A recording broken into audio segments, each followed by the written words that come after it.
अथ पञ्चमोऽध्यायः सन्न्यासयोगः।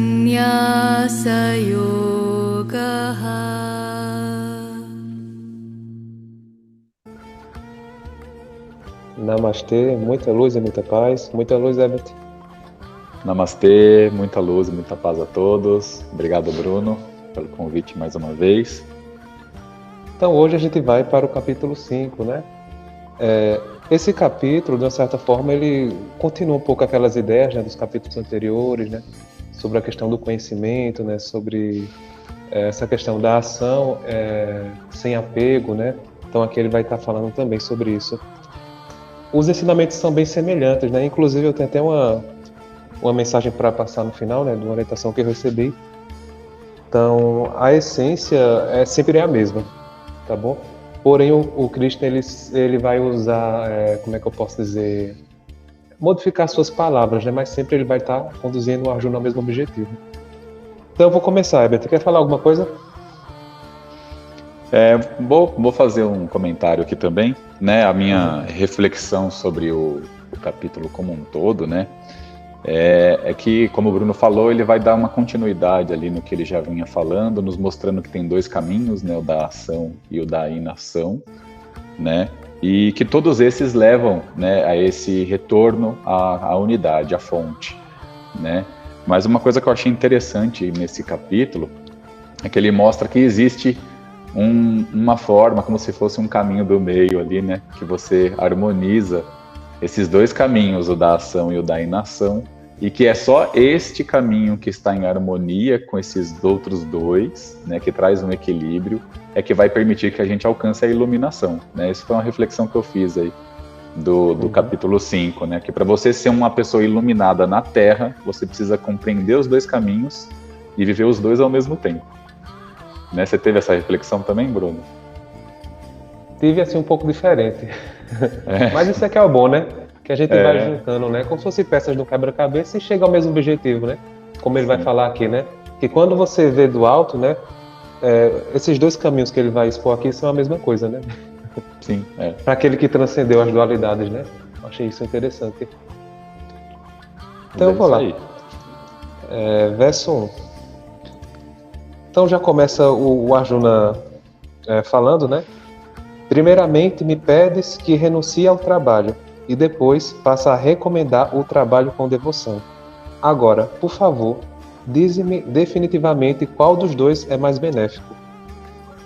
Esse trabalho aqui, assim, com devoção que ele está falando é justamente o Karma Yoga, né?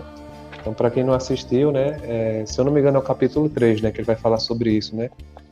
Que é um trabalho sem apego, né? Totalmente desinteressado, né? Aí eu já vou pro verso 2, Herbert.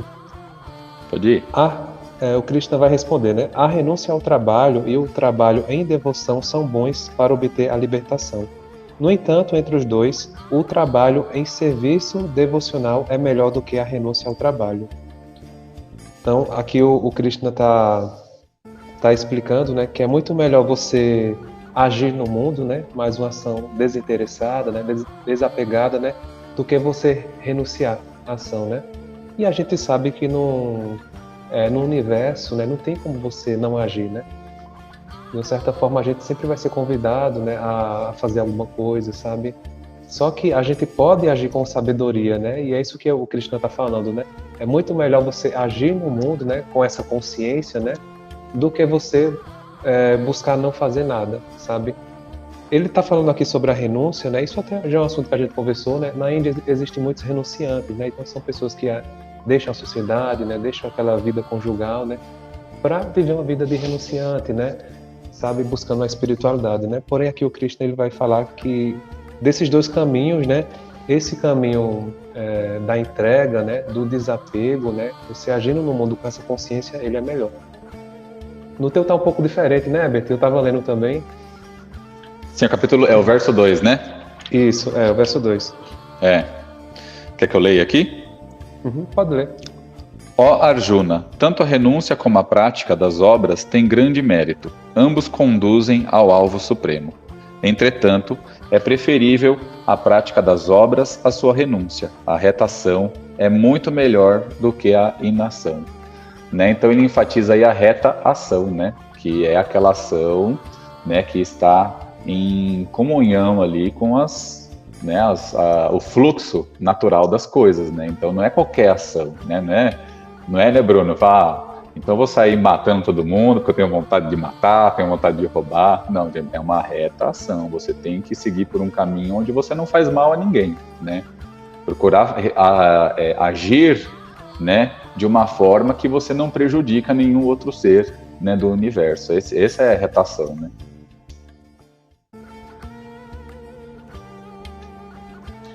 Eu queria também falar um pouquinho do 3, você vai falar?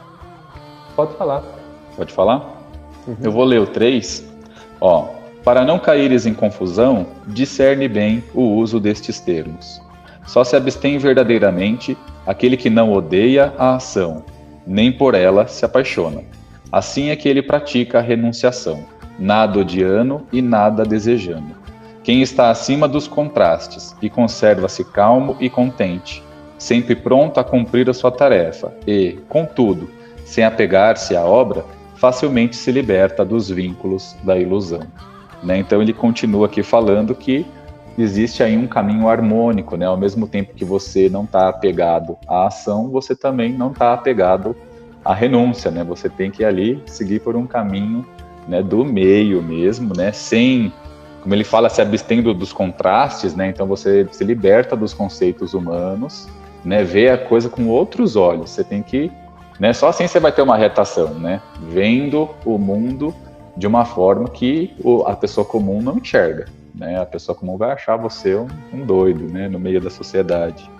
E aí sim você se liberta dos vínculos da ilusão, né? Assim você percebe e começa a viver diferente. E aí sim você vai ter atitudes, né, em conformidade aí com as forças superiores. Eu vou continuar o 4 e vou para o 5 também, acho que estão conectados. Pode ir que depois eu só vou falar do 6. Eu tenho uma observação do 6. Só os ignorantes dizem que a retação é diferente do estudo analítico do mundo material. Aqueles que são de fato eruditos afirmam que quem segue com afinco um destes caminhos consegue os resultados de ambos. Olha que coisa interessante, né? Eu vou para o 5 agora. Aquele que sabe que a posição alcançada por meio do estudo analítico também pode ser conseguida através do serviço devocional, né, essa ação desinteressada, é que, portanto, vê o estudo analítico e o serviço devocional como estando no mesmo nível.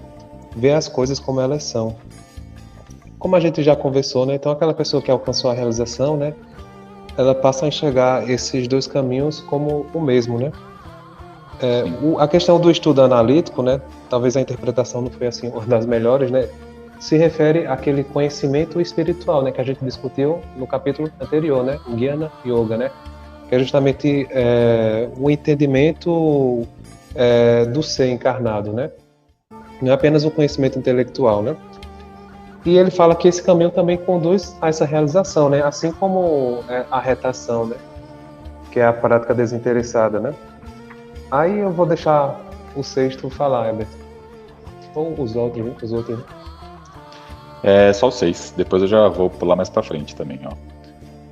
O 6. Abster-se e renunciar é muito difícil para quem não tem experiências das ações. Abençoado, porém, é aquele que sabe harmonizar os dois caminhos. O seu espírito dirige-se ao eterno e une-se com Deus, entrando na paz do Nirvana. Então eu vejo aqui nesse capítulo, nesse verso, que ele fala que, né, não tem como ter essa renúncia sem você ter experimentado as ações comuns antes, né? Eu vejo que aqui nesse verso ele fala de encarnações anteriores. Então é necessário você ter uma experiência, né? Como ele fala aqui, ó, não, é muito difícil para quem não tem experiência das ações. Então o que acontece? Você tem diversas experiências, diversas encarnações, onde você, né, tá ali sempre vivendo neste caminho das ações constantes, até essas ações sem essa consciência cósmica, né?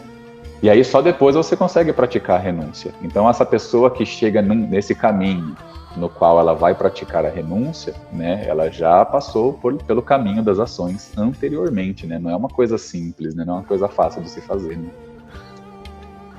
E a pessoa que alcançou esse estado, né, o que acontece é justamente o que ele vai falar aqui no verso 8 e 9. Que ele diz o seguinte: embora ocupado em ver, ouvir, tocar, cheirar, comer, locomover-se, dormir e respirar, quem tem consciência divina, que é justamente aí o que o Herbert falou, né, sempre sabe dentro de si que na verdade não faz absolutamente nada. Porque, enquanto fala, evacua, recebe ou abre e fecha os olhos, ele sempre sabe que só os sentidos materiais estão ocupados com seus objetos, ao passo que ele é distinto de tudo. Então, a consciência dele é totalmente, assim, distinta do corpo material, né? Entendeu? Ele age porque, assim, precisa agir no mundo, né? A gente tem as necessidades, né? Mas ele sabe que é um ser totalmente diferente, né? E é tudo o que o Herbert falou, né? Mas aqui ele sintetiza esse pensamento de uma certa forma, né? Você age mais com essa consciência, né? Eu separei aqui também um comentário para fazer desses versos aí, Bruno, que talvez deixe, dê mais, não dê, acrescente aí, né, nisso que a gente está falando, tá? Então, o espírito, né, ele compreende a sua natureza observadora, né? Ele se entende dessa forma como um grande observador, né? E sabe que é o corpo que está agindo por si só, né? E que o espírito apenas está observando. Então, quando a pessoa alcança essa compreensão, aí ela é um iluminado, né? Porque ela sabe que ela está de cima só observando, né, todas aquelas ações que na verdade é o corpo que toma, né? Já nos mostrando assim que o corpo ele tem muitas reações aí automáticas, né? Então, por exemplo, às vezes a gente vê alguma coisa e fica indignado, dá aquela raiva aqui dentro, você sente tudo aquilo. Essa pessoa que é iluminada, ela sabe que quem está sentindo tudo isso é o corpo. Ela não deixa aquilo chegar até ela. Ela entende que é o objeto que está ali, né, encarnado. Tem uma conexão, porque a pessoa está conectada para ter todas essas sensações, né? O espírito está aqui conectado no corpo, mas ele, ao mesmo tempo, ele consegue manter essa separação, né, entre espírito e corpo, mesmo estando experimentando. Muito bom, Herbert. Vocês também... né, Herbert? Porque cada pessoa vai conseguir absorver uma dessas visões, né? Imagine Sim. que a nossa essência, né, ela é tão gigantesca. Ih, Bruno, tá falhando um pouquinho. Melhorou agora, Herbert? Agora melhorou. Imagine que a nossa essência, né, a nossa alma, né, ela é algo muito grande, né? Então apenas um fragmento dela desce para encarnar aqui no corpo, né, para ter essas experiências que o Herbert falou, né? Então a nossa verdadeira consciência, ela tá lá em cima, né? Como o Herbert disse, né, observando tudo, né? E essas experiências estão indo para ela também, tá certo? Então essa é uma visão assim, como é que eu posso dizer, mais espiritual, né? Mas ela também está conectada ao que o Herbert falou, né? Entendeu? O ser iluminado, ele já está conectado com essa consciência suprema lá em cima, né? Então ele sabe separar, né? Essas coisas, né? Ele separa que, ó, é apenas aquela pequena parte de mim que está experimentando aquilo lá. Não sou eu, como um todo. E não afeta ele, né, Herbert? E não afeta ele. Do mundo, né? Exatamente. Interessante, né? É bem interessante. Deixa eu ver, eu vou pro verso 11. Se tu quiser falar o 10 depois, tá bom? Não, pode ir. Olha, os iogues, abandonando o apego à mente, à inteligência e mesmo com os sentidos, com o único propósito de se purificarem. Olha como eram os iogues do passado, né? Existia um trabalho muito intenso, né, de alcançar essa consciência, né? Então, utilizavam tanto o corpo, né, a mente e a inteligência com esse propósito, né? De alcançar essa compreensão aqui, né?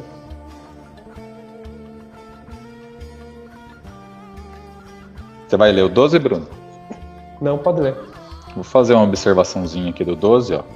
Vivendo em harmonia com a natureza, tendo abandonado o desejo e a esperança de recompensa pelas ações, alcança a paz. Ao contrário, o homem que não vive em tal harmonia e que nutre desejos de recompensa por suas ações é turbado, inquieto e descontente. Então, nesse verso aqui, ele nos fala que esse descontentamento que a gente constantemente experimenta vem dos nossos desejos, né?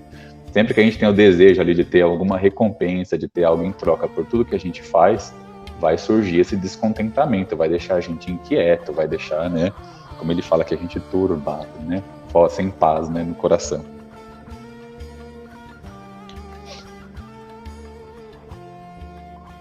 E tudo muda quando a gente possui o conhecimento, né, como ele vai falar aqui no verso 16, né?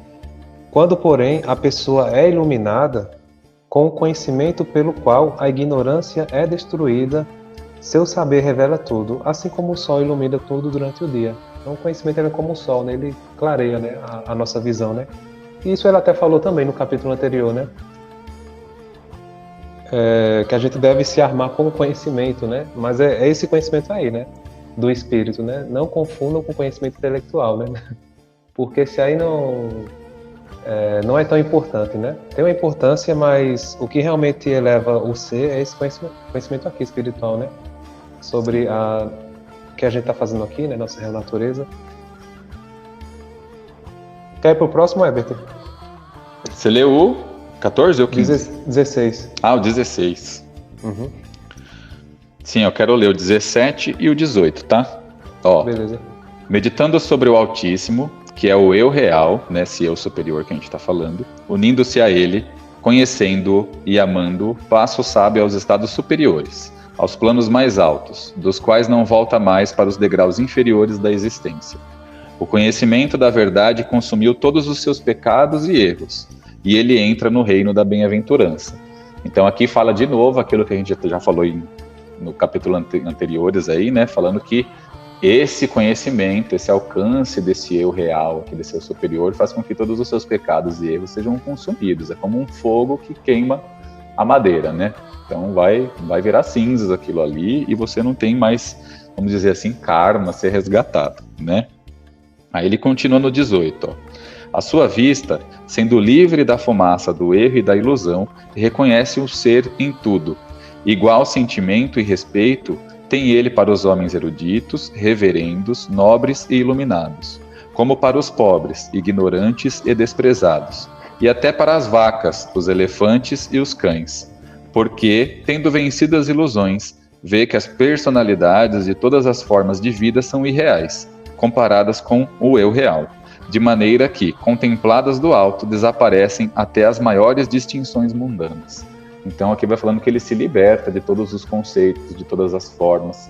Ele começa a ver tudo como uma única coisa, né? Ele vê todos como esse eu superior. Ele não vê mais as pessoas como as personalidades que elas estão vestindo aqui no mundo material, né? Então ele vê todo mundo como igual, né? E sabe que todo mundo é igual, né? Todo mundo ele tá em contato com esse eu real de cada um e não com aquela personalidade que está ali encarnada, né? Então ele realmente vê todos como uma única coisa, né?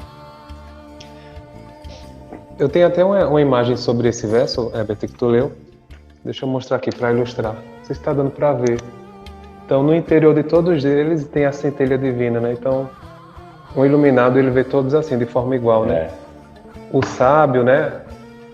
O sábio, no meu ele fala assim, até o comedor de cachorro. O elefante, né? No meu fala assim. Sabe por que eles falam isso, Bruno? Sabe por que eles falam isso? Porque lá eles não comem vaca, mas eles comem cachorro, né? Com cachorro, né?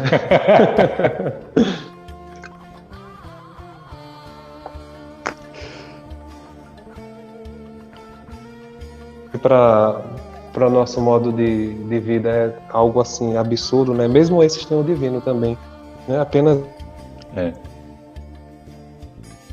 Eu gostaria de dar uma lidinha aqui no 19 também, que é bem curtinho, tá? Uhum. Que ele fala aqui do equilíbrio que vem essa iluminação, né? Mais uma vez aí falando que é a harmonia entre esses dois caminhos que traz a iluminação para o ser, né? Os que conservam a equanimidade já neste mundo se unem com Brahma, né? Que seria o deus dos indianos, tá? Porque ele é imutável e eternamente o mesmo. Então a única coisa que não muda no universo, né, que está sempre igual e é sempre a mesma coisa, é esse estado superior que o iluminado alcança, né, que é essa fusão com a fonte, né? Com essa energia criadora de tudo, que a gente chama de Deus, eles chamam de Brahma, mas é tudo a mesma coisa, né? É tudo uma única energia que criou tudo. Então, é essa pessoa que alcança esse caminho, né, de equilibrado entre as duas coisas, que vê tudo como uma única coisa, né? Isso em vida é a pessoa que se torna um iluminado. Eu agora vou para o verso 20 e 21. Tá. Verso 20. Aquele que não se regozija ao conseguir algo agradável, nem se lamenta ao obter algo desagradável, que é inteligente em assuntos relacionados ao eu, que não se confunde e que conhece a ciência de Deus, já está situado na transcendência. Deixa eu ver.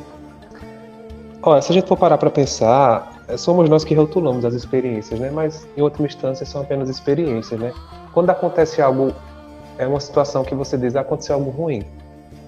Então somos nós que rotulamos porque muitas vezes não aconteceu aquilo que a gente queria, né?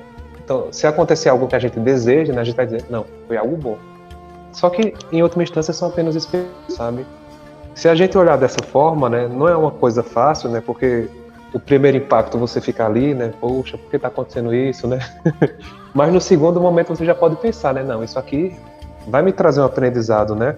Tudo não é sábio, né? Mas a gente pode utilizar esse ensinamento para viver melhor, né? E esse é o intuito, né? Porque você só estudar Bhagavad Gita, né? Só estudar os textos antigos e não aplicar nem 2%, fica vazio, entendeu? Por mais que a gente tenha essa dificuldade de viver esse tesouro, né, em profundidade, é possível a gente aplicar 5%, né, levando alguns ensinamentos para o nosso dia a dia, né. Então, menos a gente está vivendo o yoga, né, porque o yoga não é aquelas posturas, né, o yoga realmente é você acoplar isso na sua vida, mesmo que seja, por exemplo, 2%, né, como os mestres falam, né, BT, a jornada ela começa com um passo, né, então deu o primeiro passo, já está ótimo, né, gradativamente você vai avançando, né, para que ter pressa, né. E isso a gente aprende muito com o Tai Chi, nessa questão da paciência, né? Aí já no verso 21, ele vai dizer o seguinte: semelhante pessoa liberta não se deixa atrair pelo prazer dos sentidos materiais, mas está sempre em transe, gozando o prazer interior. Desse modo, a pessoa autorrealizada sente felicidade ilimitada, pois se concentra no Supremo. Então, quando a gente fala em prazeres, né? As pessoas acreditam que esses sejam os prazeres máximos da vida, né? Porém, tem um prazer que nos proporciona a verdadeira realização e a verdadeira felicidade. E esse prazer ele só é obtido quando a gente consegue alcançar. A gente ficar nessa luta desenfreada, né? Buscando nas pessoas, buscando nos bens materiais, a gente vai sofrer, né? Porque tudo é perecível, né? Tudo está sujeito à mudança, né? Mas o ser não. O ser, ele é eterno. Então, quando a gente centra a nossa felicidade, a nossa realização no nosso ser espiritual, aí sim a gente encontra um prazer bem mais superior. É por isso que quando a gente os textos, né, antigos que falam de pessoas que vivem em cavernas, sabe, em mosteiros, não sei quanto tempo, né, as pessoas acham que eles estavam ali em sofrimento, né, estavam em penitência, mas você não sabe o grau de elevação que aquele ser tinha, né, a felicidade que ele tinha, né, porque por mais que ele se encontrasse ali, né, dentro de cavernas, né, o sentimento que ele tinha era um sentimento de comunhão com todas as coisas, né? Então isso é algo que não tem palavras para descrever essa entender, né? Mas certamente esse prazer, né, que a gente encontra dentro de si é o prazer verdadeiro da vida, né? Não das coisas mundanas, né? É claro que tudo tem importância. Agora a gente não pode centrar nossa vida, né, 100% das coisas, né? Porque senão é o caminho do sofrimento, né, Herbert? Sim. Você vai ler o 22, Bruno? Não, pode ler. Eu acho que o 22 ele resume bem aí o que você expressou aí. Ó, os prazeres nascidos do contato dos sentidos externos, né, dos sentidos físicos, e a que chamam satisfação, são fontes de sofrimento, porque tem princípio e fim. O sábio não procura neles a sua felicidade, né? O sábio vai procurar a felicidade no contato com a fonte criadora, né? Que é exatamente o que o Bruno estava falando, né? Ele sabe que tudo que é do corpo físico, todas essas sensações, essa satisfação, né, que a gente tem vinda dos sentidos físicos, né? Tudo isso é temporário, né? Até o corpo físico é temporário, né? Uma hora a gente morre, né? Então, ele sabe que ele tá buscando algo que tá além. Às vezes as pessoas acham, né, Bruno, como você falou, que a pessoa tá lá na caverna, que ela tá, né, nossa, se abstendo da vida, né? É uma coitada, né? Tentando de viver os prazeres da vida, a vida é tão boa, realmente, a gente tem muitas coisas legais para viver e para experimentar aqui na vida. Mas aquela pessoa que está na caverna, como a gente já falou no comecinho do vídeo aí, é uma pessoa que ela já experimentou encarnações anteriores no qual ela vivia os prazeres da vida. Agora ela despertou para um estado no qual ela está buscando os prazeres eternos. E esses prazeres eternos só vêm através dessa comunhão, né? Que aqui a gente chama de yoga, né, Bruno? Uhum. E a roda de Sansara, ela está sempre girando, né? Ora a gente reencarna, por exemplo, uma pessoa com muitas condições materiais, né? Ora a gente pode reencarnar embaixo. Muitas experiências, a alma ela começa a buscar com profundidade a espiritualidade, né? Então, aí muitos acabam, assim, vivendo essa vida de reclusão, né? Aí o que acontece? Muitas pessoas acabam julgando, né? Mas você não sabe o histórico de encarnação que aquela pessoa teve, né? Para ela estar ali naquele momento, né? Eu percebo que somos de julgar, né? Tudo bem, né? Que tem pessoas que muitas vezes procuram, né? Como se fosse uma fuga, né? Da sua condição material, né? Aí acaba sendo algo negativo, né? Enfim, como a gente diz o ditado, né? Eu vou pro verso 23 agora. Antes de abandonar o corpo atual, se alguém for capaz de tolerar os impulsos dos sentidos materiais e conter a força do desejo e da ira, ficará em situação privilegiada e será feliz neste mundo. Olha, antes de desencarnar, né, se a pessoa conseguir fazer isso, né, ela vai ter uma vida de harmonia, porque ela não vai estar alimentando os desejos, né, a ira, né, os impulsos dos sentidos, né. Porque, olha, as pessoas sempre falam na morte, né? Como é que eu posso dizer? É como se a morte fosse resolver todos os problemas. Não, mas a gente tem que resolver agora, né? Enquanto está encarnado, né? Porque ele fala antes de abandonar o corpo, né? Não é depois, entendeu? Como teve até uma pergunta, né, Herbert, que a gente recebeu na reunião, né? Então a gente deve investir os nossos esforços, né? O nosso tempo em nosso desenvolvimento agora. Não é esperar quando morrer, né? Que a coisa vai mudar, não. Do jeito que a gente está aqui, quando desencarnar vai ser a mesma coisa, entendeu? Vai levar os nossos desejos, as nossas ignorâncias, né? Os nossos medos. Então, o momento da transformação é agora, tá certo? Não deixe para amanhã o que você pode fazer hoje, né? Então, se hoje você pode, busque a iluminação agora, né? Não espere que desça, né, na sua cabeça uma luz, né? Ou venha um ser de fora, né, Herbert, e traga uma transformação. Não, porque esse é o seu trabalho. Quer passar, Herbert, para o próximo? Só vou fazer um comentário aí a respeito do que você já estava falando. A gente tem que buscar, né, esse despertar e essa libertação, né, desses conceitos humanos que às vezes nos trazem sofrimento e tal. Como o Bruno falou, a gente morre e a gente leva tudo isso com a gente, né? Então é preciso começar a evoluir, né? É preciso começar a buscar esse despertar, esse contato com essa força superior desde já, né?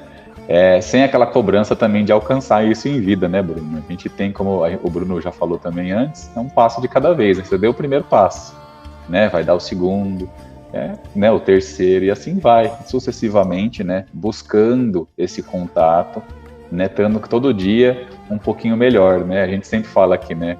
Hoje melhor do que ontem, amanhã melhor do que hoje, né?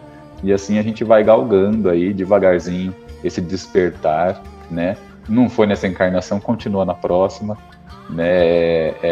Esse desejo, essa vontade em continuar caminhando, em continuar buscando esse entendimento, isso perdura nas próximas vidas, apesar da gente não se lembrar das vidas anteriores, né? Essa vontade, esse desejo de se conhecer continua, né? Então na próxima vida você vai continuar buscando, né? E aí uma hora vai vir esse entendimento, né? E toda vez que a gente desencarna, a gente vai desencarnando e vai ficando num lugarzinho melhor, né, Bruno?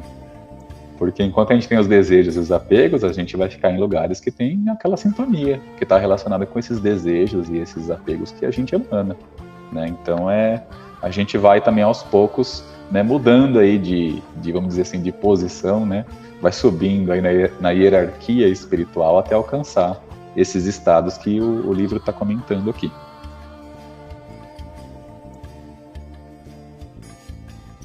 Tem mais algum verso, Herbert, que tu quer abordar? Eu achei assim a mensagem bem semelhante. É o 27, tá? Eu vou falar do 27 aqui, e aí já finaliza, né, Bruno? Que o resto, como você falou, é bem semelhante, ó. 27. O verdadeiro yogi, deixando os objetos exteriores influenciar só o seu exterior e não a sua alma, abre as vistas interiores à luz eterna e une a sua respiração externa com a interna, em ritmo de harmonia. Então aqui mostrando que ele faz isso, né, de uma forma muito equilibrada, né? Como eu falei, né, ele está lá em cima, mas ele, né, vive aqui embaixo, mas desconectado e tal. Então aqui nesse aqui ele já fala, ele equilibra essas duas coisas, né? Usa a respiração aqui como exemplo, né? E fala que ele respira, né, tanto lá como cá, né, num único ritmo. Né? E aí nesse único ritmo ele cria toda essa harmonia aí que faz com que ele esteja livre das ações, né? É como se ele vivesse no corpo físico, né, as ações, e vivesse no espiritual a inação, né? Então ele harmoniza tudo isso, né? E aí ele se torna o verdadeiro yogi, como diz aqui no verso. E aí eu encerro, Bruno. O meu tá um pouco diferente. Uma outra versão, né? Porque aqui, pelo que eu entendi, ele fornece uma técnica, sabe? Pra gente, como é que eu posso dizer? Levar nossa atenção para o ser, né? Aí ele fala, fechando-se aos objetos sensoriais externos, mantendo os olhos e a visão concentrados entre as duas sobrancelhas, né? Então aqui a gente tem um centro a intuição, né? A percepção extrasensorial, né? Então aqui ele fala que a gente deve centrar nossa atenção aqui, né? E por esse centro estar conectado também com essa região da cabeça, realmente os pensamentos. Aí ele continua, né? Suspendendo dentro das narinas os alentos que entram e que saem, e assim controlando a mente, os sentidos e a inteligência.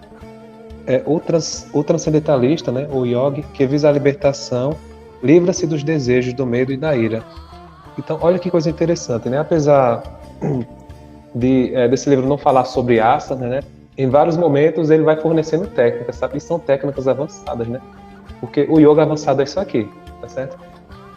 Esqueçam que yoga avançado é você colocar o pé na cabeça, né? Fazer aquelas coisas que a gente vê, né? O yoga avançado é isso aqui, é você controlar a si mesmo, sabe? Esses impulsos, né? Que nos arrastam para o sofrimento, né? E aqui ele está fornecendo uma técnica bem simples, né? Você levar a atenção aqui, né? Entre a sobrancelha, né? Fixar sua mente aí, naturalmente os pensamentos vão se aquietando. E depois ele fala sobre a questão da respiração, né? Manter uma respiração suave, né? Tranquila, né? A gente no yoga chama de pranayama, né? Que são as práticas de respiração, né? Então, naturalmente ali você se mantém no estado de equilíbrio, né? E de controle, né? Os impulsos vão vindo e você está ali centrado, né? Olha que coisa interessante, né? Uma técnica de yoga, né? E ninguém dá valor, né? Você passar numa aula essa técnica, o pessoal, não, não quero fazer asana, né? Mas isso aqui é yoga, né? É o yoga avançado, né? O yoga lá atrás, ó, era assim. Os yogis sentavam e ficavam lá, respirando, né? Fazendo técnicas de visualização, né? De concentração, né? Buscando esse contato com a fonte, né? Buscando a iluminação. Buscando uma forma, um meio, né, de se libertar das coisas da carne, né? Não se libertar, como a gente sempre fala, como a gente já comentou aqui, não se libertar de morrer, de deixar o corpo aqui ir embora. Alguns faziam isso depois de um tempo, né, Bruno? O corpo ficava velho, cansado, cheio de dor, né? Já tá, o corpo estraga. Então o cara ele não ficava sofrendo. Se ele tinha essa liberdade, né, de poder ir embora, na hora que o corpo começa a definhar, ele fecha os olhos e vai embora. Ele fala, deixa o corpo aí, né? Essa porcaria velha, enferrujada aí, né? Então ele pega e se desprende, mas enquanto o corpo está saudável, o cara vive, né? Esse yogi avançado, esse verdadeiro ser iluminado, ele vive nos dois mundos. Ele vive no espiritual e no material, né? E enquanto ele não alcança isso, ele fica sempre nessa busca aí, experimentando diversas técnicas. Tem, como o Bruno falou, tem as posturas, tem as respirações, tem as meditações, tem as visualizações, tem o estudo, né, Bruno? Esse estudo que a gente está fazendo, tudo isso faz parte, né? Tudo é yoga, né? Para finalizar, Bento, caso você não queira falar mais nada, eu queria ler uma mensagem que eu recebi hoje quando eu estava estudando a Bhagavad Gita.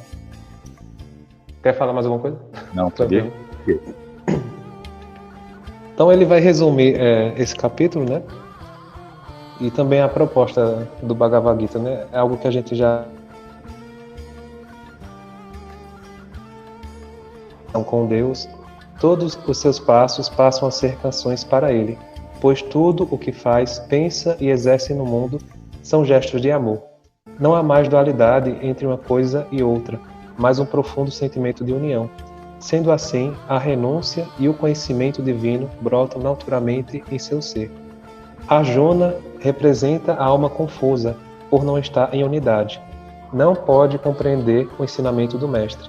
Então, o mestre paciente ensina sempre o mesmo ensinamento, modificando apenas as suas palavras, para que o discípulo possa alcançar a compreensão acerca do caminho para a união. É nisto que resume a essência deste livro. Olha que coisa interessante, né? Como a gente sempre fala, né, muitos ensinamentos são muito semelhantes, né? Então, na verdade, o que o Krishna está fazendo é apenas isso, né? Modificando muitas vezes as palavras, mas para conduzir o Arjuna ao mesmo objetivo, né? Porque ele é alma confusa, né? Somos nós, né? Que não entende, né? Então ele vai modificando as palavras para chegar uma hora que ele vai entender, né? Para ver se ele realmente compreende, né? Então a Bhagavad Gita é assim, né? Aparentemente parece que o Krishna está falando sobre vários assuntos, né? Mas para quem consegue essa compreensão vai perceber que a essência é uma, né? O que ele está querendo fazer é levar o Arjuna para o mesmo objetivo, né? Só que através de formas diferentes, né? Aí eu achei bem interessante essa mensagem no final. E a gente tem um privilégio aí, né, aqui no Brasil, que a gente tem várias versões do mesmo livro, né, Bruno? Cada uma falando de um jeito. Vocês viram que eu falei um verso aqui e o Bruno leu e no dele já tinha uma técnica. Diferente, né? Olha que interessante, porque aí já, né, você abre ainda mais, né, as formas de se entender a mesma coisa, né? Muito legal. E as próprias pessoas que vão lendo, né, vão tendo outras visões, né, outras compreensões, né, e a partir disso, enfim, né? Mas a essência é uma, né? A gente não pode se prender às formas, né? Porque, como a Herbert falou, né, tudo é yoga, né? Então, em essência, tudo vai conduzir esse objetivo, né? Que é essa união, né? Esse estado de unidade mesmo, né? Eu acho que é isso, Herbert. Tem mais alguma coisa? Pedi para o pessoal comentar também, né? Comentem aí os pontos de vista, o que vocês acharam aí das nossas reflexões, tragam suas reflexões também. É importante vocês também darem uma lida em casa, né, Bruno? Uhum. E de repente expor alguma reflexão diferente da nossa, porque tudo enriquece, tudo ajuda, né? A gente, na verdade, está se ajudando aqui, né, Bruno? A gente está só expondo a nossa visão, né, sobre o texto, né, assim como os autores fizeram, né, mas nada impede você ter uma visão diferente, né, como a gente já conversou, né, a Bhagavad Gita ela tem muitos níveis de entendimento, né, de uma certa forma cada um vai captar aquilo que está precisando naquele momento, né, como acontece até nas nossas leituras, né, então eu acho isso, assim, bem interessante e enriquecedor também, né. Pronto, acho que é isso. Herbert, gratidão. E muita paz para todos. Eu que agradeço.